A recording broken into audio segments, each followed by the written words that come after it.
যে পশ্চিমবঙ্গে যে চলছে এসআইআর যে নিয়ে যে তোলামূলের যে দ্বিচারিতা, মানুষকে ভুল বোঝানো, বিশেষ করে এই যে হয়রানি হচ্ছে, এই যে লজিক্যাল ডিসক্রেপেন্সি নিয়ে ব্যাপারটা, আমাদের যারা মুসলিম সম্প্রদায়ের মানুষ আছে হয়তো অনেকে শিক্ষা দীক্ষায় পিছিয়ে আছে, এইটারই ফায়দা নিয়ে আরও বিভ্রান্তি করছে এই তৃণমূলের দল।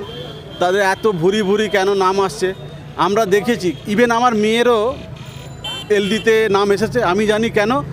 ধরুন SHI আমার যে নাম আর আমার যে মেয়ের যে সার্টিফিকেট হয়তো এসকে আছে, তো কম্পিউটার যেটা আছে সে তো ম্যাচ করতে পারছে না, এটা তো ওখানে লজিক দেওয়া আছে।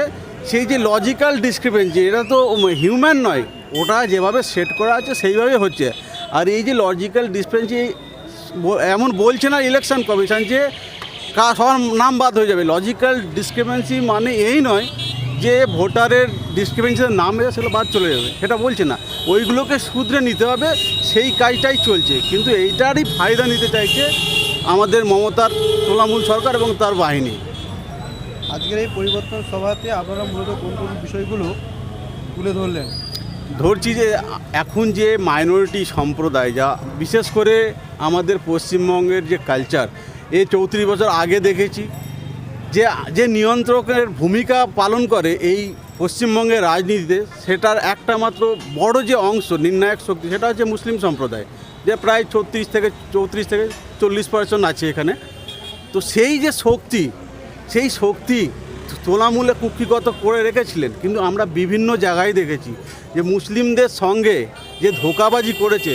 এই যে আমাদের পীরজাদা, যে ISF-এর যে প্রধান নওশাদ সিদ্দিকী সাহেব, উনি তো পীরজাদা আছেন ফুরফুরা শরীফের, উনি তো মুসলমানদের মাসিয়া আছেন বলে। তাহলে উনি যদি মাসিয়া হন, তাহলে ওই ফুরফুরা শরীফ যারা মানে মুসলমান সম্প্রদায়ের মানুষ, তাহলে সেই পীরকে কীভাবে 40 জন জেল খাটানো হলো, এইটা একটা আছে। আর আমাদের সাংবাদিক আছে আরামবাগ টিভির যে কর্ণধার শফিকুল্লাহ, তাকেও গাঁজা কেস দিয়ে কত হয়রানি করেছে সেটা মানুষ দেখেছে। এবং বগডুয়ে যে হত্যাকাণ্ড লীলা যে চলেছে, কত মানুষ মানে যা ওই মানলোকে তোলামূল মুসলিম আর এক মুসলিমকে জ্বালিয়ে পুড়ে ছারখার করে দিল, সবাই দেখছি আমরা। এখন সব মানুষ আর বোকা নেই। তো এই আগামী দিনে এই যে 2026-এর ইলেকশন আসছে, এখানেই বিজেপির নির্ণায়ক শক্তি হতে চলেছে এই মুসলমানই, যারা পশ্চিমবঙ্গে বাম ক্ষমতায় নিয়ে এসেছিল, এখন তোলামূল চলছে। আগামী দিনে নরেন্দ্র মোদী যে বিশ্ব বার্তা দিচ্ছে, যে আমাদের যে ইউরোপিয়ান ইউনিয়নের সাথে যে ট্রেড ডিলটা হলো, অ্যাকচুয়ালি যে এটা বলতে হচ্ছে, ডোনাল্ড ট্রাম্প যে আমেরিকার প্রেসিডেন্ট, সব জায়গায় শুধু কি করছে, ট্যারিফ ট্যারিফ ট্যারিফ। মানে আমাদের যে দাম যদি আমরা এক্সপোর্ট করি ইন্ডিয়া থেকে, সেই পণ্যটা যদি আমেরিকার মার্কেটে আমরা বিক্রি করতে যাই, যদি 50% ট্যারিফ লাগানো হয়, তাহলে কি 100 + 50, তাহলে হয়ে গেছে 150।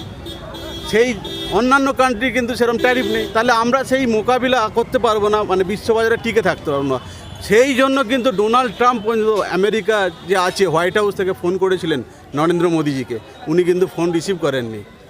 এই হচ্ছে সেই নরেন্দ্র মোদী, এই হচ্ছে আমাদের বিশ্বগুরু। ইন্ডিয়া এখন বিশ্বগুরু হয়েছে, কেন ইউরোপের 27টা কান্ট্রি এই ফ্রি ট্রেড ডিলে কিন্তু সাইন করেছেন। তো আমাদের যারা মুসলমান আছে, আমি অধিকাংশ ক্ষেত্রে দেখেছি মোদিজিকে নানানভাবে মানে গালিগালাজ করেন, কিন্তু ওনারা জানেন না উনি দেশের জন্য করছেন, দেশটাকে কোথায় নিয়ে যাচ্ছেন। আর আগামীকাল আমাদের নির্মলা সীতারামনজি ইউনিয়ন বাজেট পেশ করবেন 1 ফেব্রুয়ারি, সেটাও দেখার বিষয় আছে। সেটা যাচ্ছি না। আমাদের মূল যে বক্তব্য, আমাদের পশ্চিমবঙ্গের রাজনীতি নিয়ে মুসলমানের যে ভূমিকা, আমাদের রাজ্যের সাধারণ আমাদের সভাপতি হয়েছেন আলী হোসেন সাহেব, উনি একটা আমাদের টার্গেট বেঁধে দিয়েছেন, আগামী 26-এ আমাদের 10% মাইনরিটি ভোট সমগ্র বাংলা জুড়ে এই বিজেপির পক্ষেই পড়বে। এটা আমাদের আশা, এটা আমাদের বিশ্বাস। আমার নাম শেখ আলী আকবর, তমলুক সাংগঠনিক জেলার মাইনরিটি মোর্চার সহসভাপতি। এখানে এই পরিবর্তন সভায় আর কারা কারা নেতৃত্ব ছিলেন?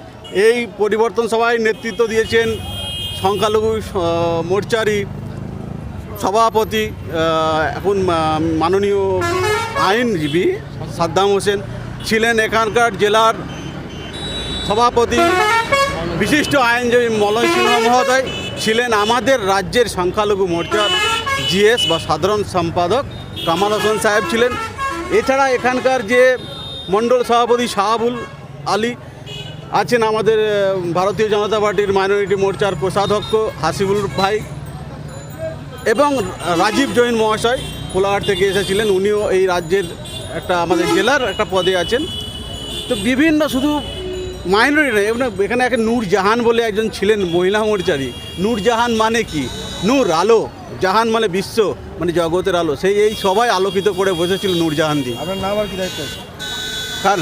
আপনার নাম? আমার নাম শেখ আলী আকবর। আমি আছি এখন জেলার তমলুক সাংগঠনিক জেলার সহ সভাপতি পদে।